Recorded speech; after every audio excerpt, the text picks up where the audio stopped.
Good morning, Bande Matram, welcome all of you. The topic of discussion for this morning will be on Spirit is the crown of universal existence. This is part 3 of aim and objects of our yoga. This is the third part of this discussion we have seen. So,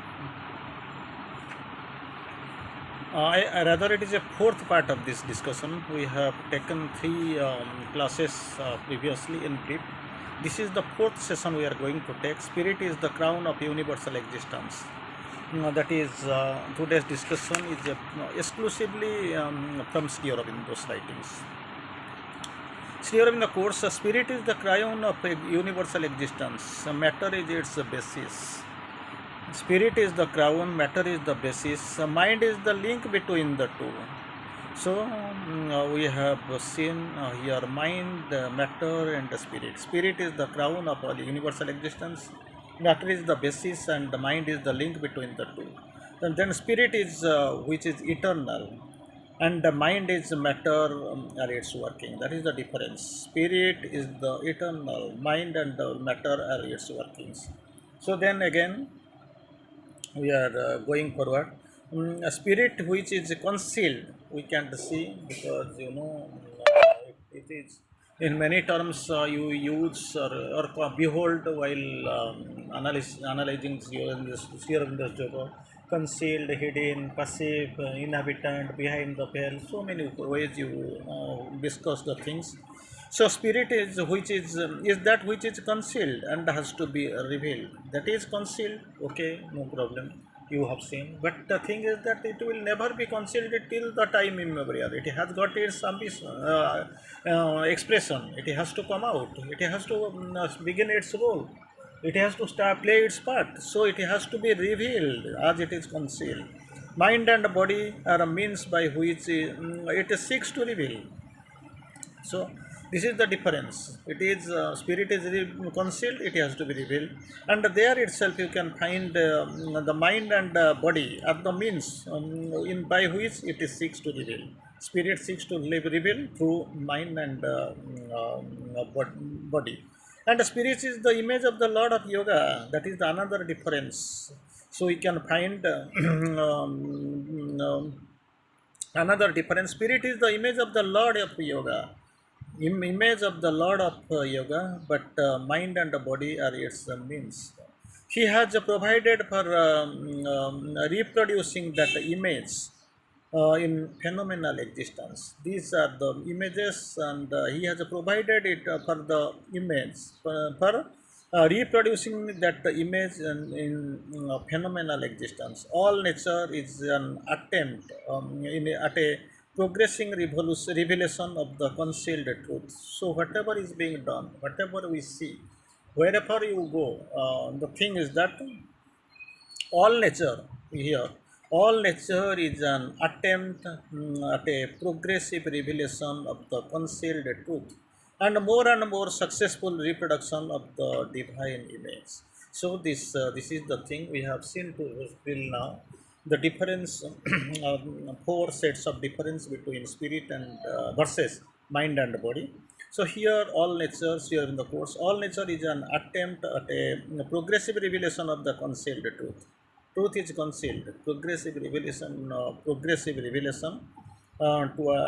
concealed truth and more successful reproduction of the divine image. Reproduction of the divine image. It is concealed. Now it's a progressing revelation of the concealed image. Step by step it is going on.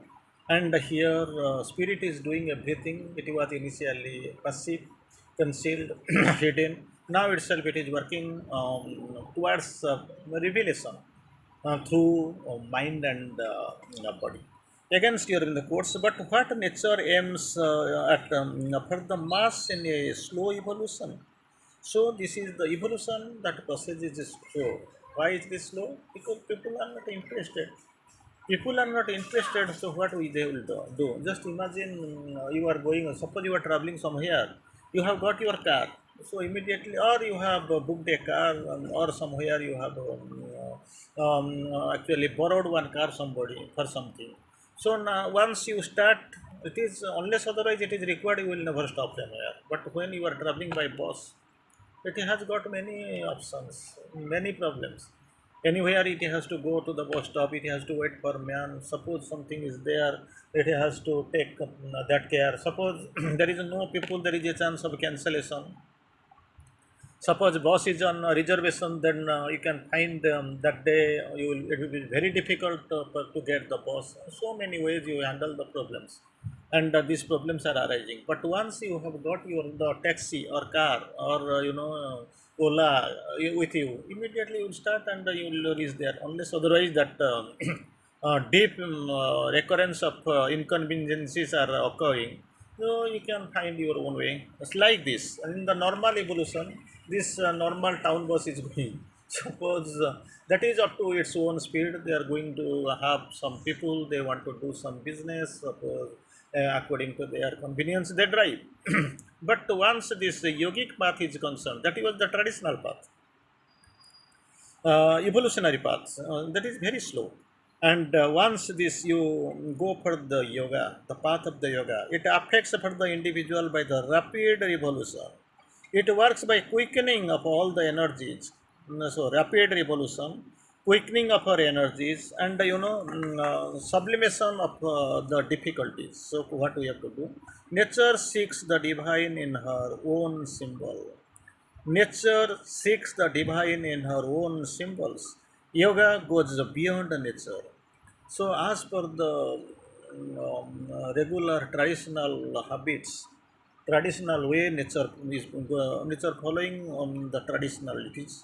But the thing is that once you yoga that goes beyond nature to the Lord of nature. Nature yoga goes beyond the nature to Lord of nature. There, we are now confined towards nature, even if we are not reaching the peak. So nature, so yoga goes beyond. That is a beautiful message, really. Yoga goes beyond the nature to the Lord of nature, beyond the universe to the transcendent, and can return with the transcendent light and power with the fiat of the omnipotent. This is a great thing. So what does here really we see in the process of evolution, nature holds a lot of things. But thing is that once you pursue the path of yoga, yoga goes beyond the nature to what? To the Lord of nature. Say again, here in the course, beyond the universe to the transcendent, and can return with the transcendent light, going to the beyond the universe to the transcendent, and after going and reaching the transcendent, what it is doing, yoga can return with the transcendent light and power with a fiat of the omnipotent. For what? It will come with this light, truth, power of the transcendent into this lower hemisphere, into this mind and life and body, and the purpose is to transform them. Again, we can get another bright line. The object of yoga, object of our yoga, because here Aurobindo has categorically emphasized a lot of things. We can see the object of our yoga is to enter into and be possessed. One thing is to enter into and be possessed by the divine presence and consciousness. So this is the purpose. The object of yoga is to enter into and be possessed by the divine presence and consciousness. Again, to love the divine for the divine sake alone. To love the divine for the divine sake alone, and be turned into the in our nature into the nature of the divine. Turn the human nature, limited human nature, to the divine nature, and in our will and works and life, will and works and life, to be instrument of the divine. That is a great thing. Sri Aurobindo has quoted, and our works, life, and will must be an instrument of the divine. The divine alone is our object, nothing else. Very important thing. Sri Aurobindo tried to clarify to us in a very glittering way. Nothing to hit but a small message, but it contains a lot of significance. Its depth is very much profound. The object of our yoga, I'll try to quote it again because it is very touching. Actually, real truth. So many ways you can find the hidden truth in this message. The object of our yoga is to enter into, be possessed by the divine presence and consciousness. Again, to love the divine for the divine sake alone. And then to be turned your nature to the nature of the divine in our will and works and, our life to be the instrument of the divine. So that is the divine alone is our object. Nothing else, no one else, only the divine, only the divine. That is the object of our object is thus. So here in the course, the soul lives in the material universe. Of that alone, it is immediately conscious. Soul is conscious, nothing else. In an unconscious world, it is the only conscious is the soul. The realization of its potentialities in that are the problems with which it is concerned. We can't able to realize it. It is there, the source of all, the stop of all, but we are yet to realize. But matter means the involution of the conscious delight of existence in self-oblivious force and in self-dividing, infinitesimally disgraded form of existence, matter. That is the really it has in through the process of involution we have got the self-oblivious form. So we can find it has been this matter actually the we have seen means the involution, the conscious delight of existence, concert and conscious delight of existence in self-oblivious force and in a self-dividing, infinitesimally disgraded form of substance. Here matter, that is spirit. Therefore, the whole principle and effort of the material world must be evolution. Involution you have reached the matter, and it is the opposite force, opposite direction you have to go. That is the process of evolution of what it is involved. It is involved now. It has to get that is involved. Things that are involved must be evolved.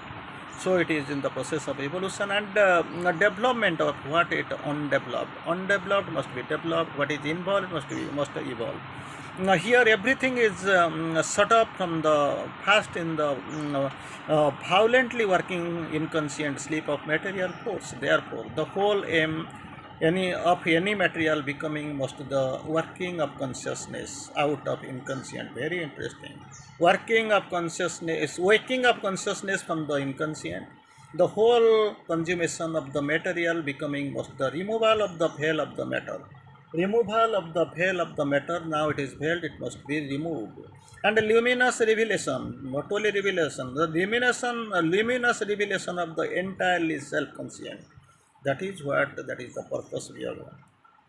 Again, being to the own impersonal soul, being to its impersonal soul is to become, is the in the becoming. Being to its own imprisoned soul in the becoming. Since man in such an imprisoned soul, this luminous liberation and the coming to self-knowledge must be highest object and the condition of the perfection. That is what it must be. Two beautiful things Sri Aurobindo tried to quote. Since man is such an imprisoned soul, this luminous liberation, it has to be liberated, and coming to the self-knowledge must be the highest object of this condition of perfection. That is very important. Sri Aurobindo quoted that liberation to the highest luminousness, self-knowledge, and and that is the object and condition of perfection. Then Sri Aurobindo quotes, the Gnostic perfection, spiritual in nature, is to be accomplished here in body and takes life in the physical world. That gnosis, that accomplishment has to be done here. In one of the fields, even though gnosis opens the possession of planes and the worlds beyond the material universe, that speaks of the gnosis. Then the physical body is therefore the basic of action, pratishtha, which can't be despised, neglected, or excluded from the spiritual embodiment, because most of the time we have seen karyam basadayat sharidam papatayat, but here in integral yoga it holds a body holds a better base. So perfection of the body in the outer instrument of the complete divine living on earth will be the necessarily the part of the Gnostic convention. Vande Mataram.